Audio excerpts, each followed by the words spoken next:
Common Sense by Thomas Paine. Part 1. Of the origin and design of government in general, with concise remarks on the English Constitution.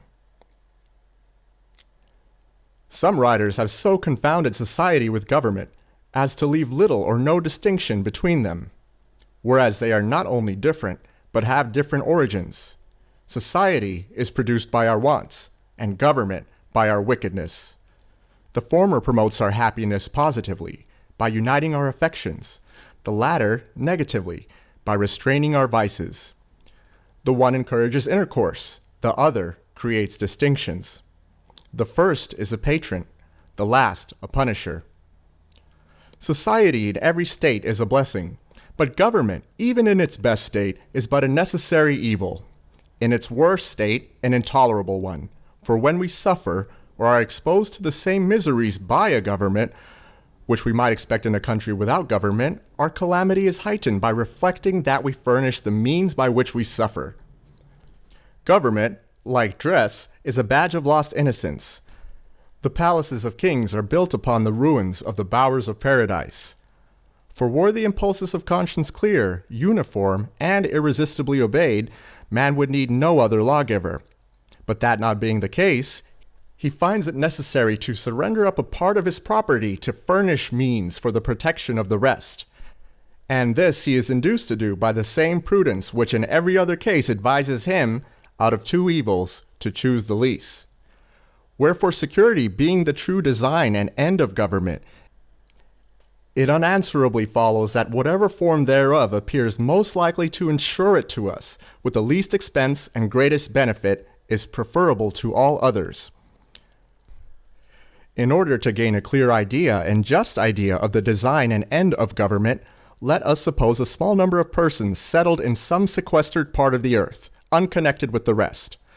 They will then represent the first peopling of any country or the world. In this state of natural liberty, society will be their first thought. 1,000 motives will excite them thereto. The strength of one man is so unequal to his wants, and his mind so unfitted for perpetual solitude, that he is soon obliged to seek assistance and relief of another, who in his turn requires the same.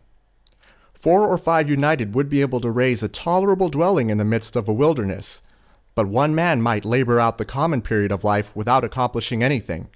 When he had felled his timber, he could not remove it, nor erect it after it was removed. Hunger, in the meantime, would urge him to quit his work, and every different want would call him a different way. Disease, nay even misfortune, would be death. For though neither might be mortal, yet either would disable him from living, and reduce him to a state in which he might rather be said to perish than to die.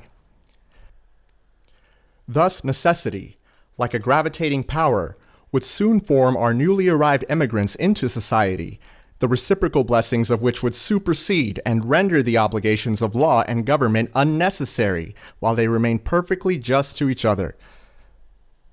But as nothing but heaven is impregnable to vice, it will unavoidably happen that in proportion as they surmount the first difficulties of emigration, which bound them together in a common cause, they will begin to relax in their duty and attachment to each other.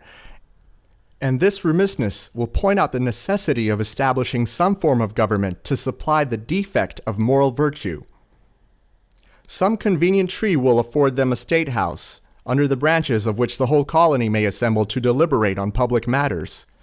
It is more than probable that their first laws will have the title only of regulations, and be enforced by no other penalty than public disesteem. In this first parliament, every man by natural right will have a seat. But as the colony increases, the public concerns will increase likewise, and the distance at which the members may be separated will render it too inconvenient for all of them to meet on every occasion as at first, when their number was small, their habitations near, and the public concerns few and trifling. This will point out the convenience of their consenting to leave the legislative part to be managed by a select number chosen from the whole body, who are supposed to have the same concerns at stake which those have who appointed them, and who will act in the same manner as the whole body would act were they present. If the colony continue increasing, it will become necessary to augment the number of representatives, and that the interests of every part of the colony may be attended to.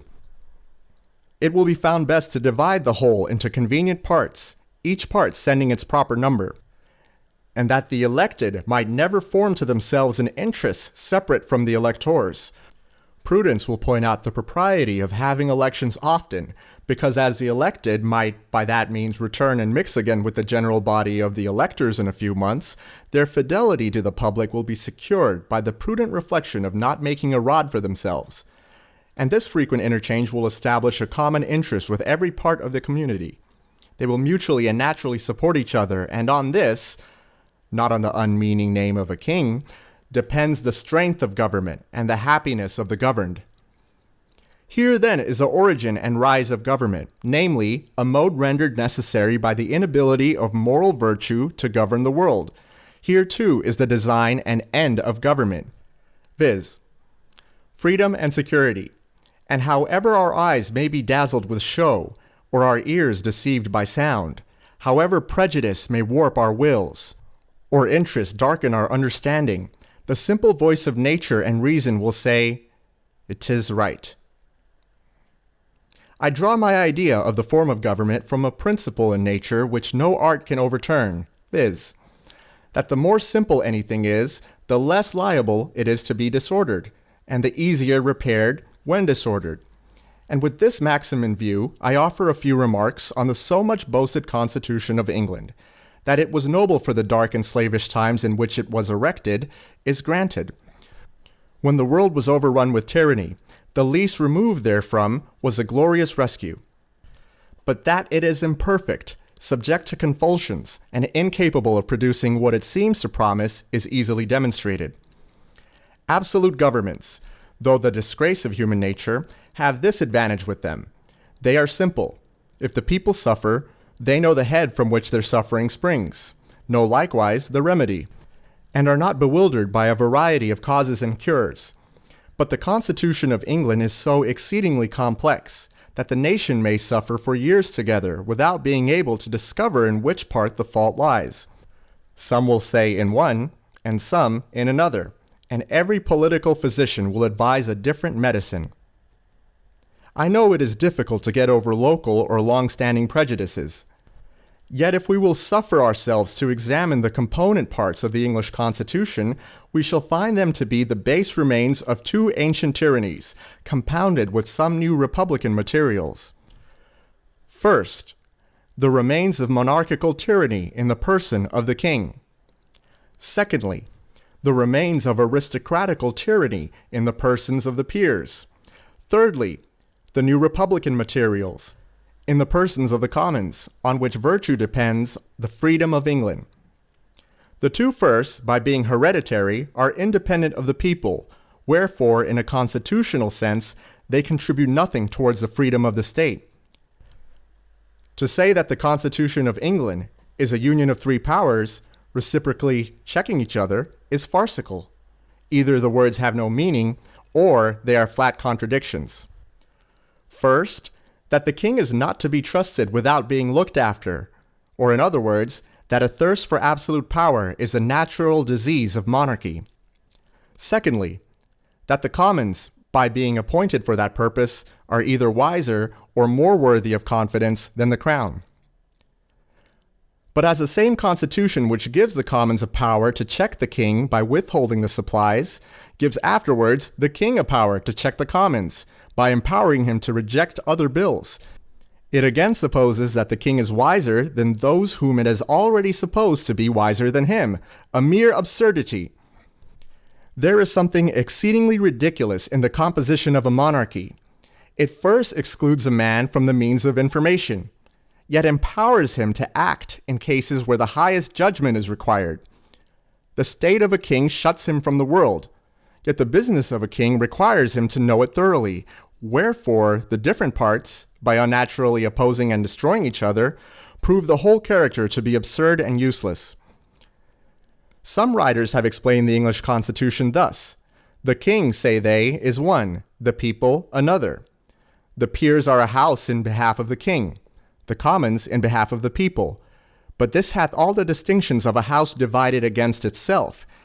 And though the expressions be pleasantly arranged, yet when examined they appear idle and ambiguous. And it will always happen that the nicest construction that words are capable of, when applied to the description of something which either cannot exist or is too incomprehensible to be within the compass of description, will be words of sound only, and though they may amuse the ear, they cannot inform the mind. For this explanation includes a previous question, viz.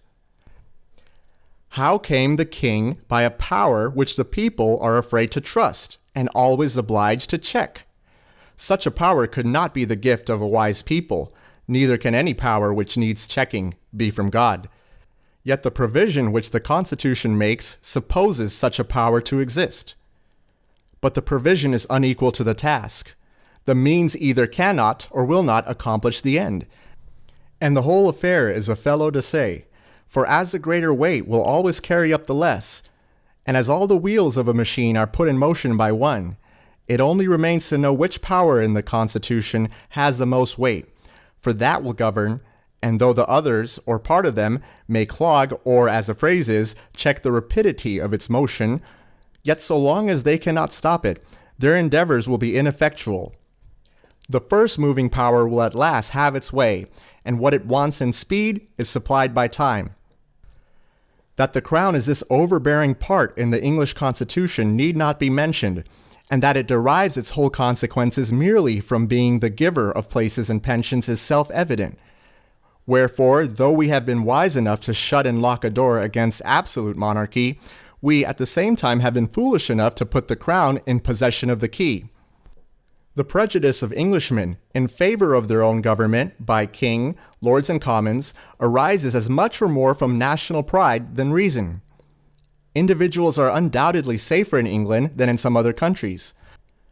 But the will of the king is as much the law of the land in Britain as in France, with this difference, that instead of proceeding directly from his mouth, it is handed to the people under the formidable shape of an Act of Parliament. For the fate of Charles I hath only made kings more subtle, not more just. Wherefore, laying aside all national pride and prejudice in favor of modes and forms, the plain truth is that it is wholly owing to the constitution of the people, and not to the constitution of the government, that the crown is not as oppressive in England as in Turkey. An inquiry into the constitutional errors in the English form of government is at this time highly necessary, for as we are never in proper condition of doing justice to others, while we continue under the influence of some leading partiality, so neither are we capable of doing it ourselves while we remain fettered by any obstinate prejudice. And as a man who is attached to a prostitute is unfitted to choose or judge of a wife, so any prepossession in favor of a rotten constitution of government will disable us from discerning a good one. End of part 1.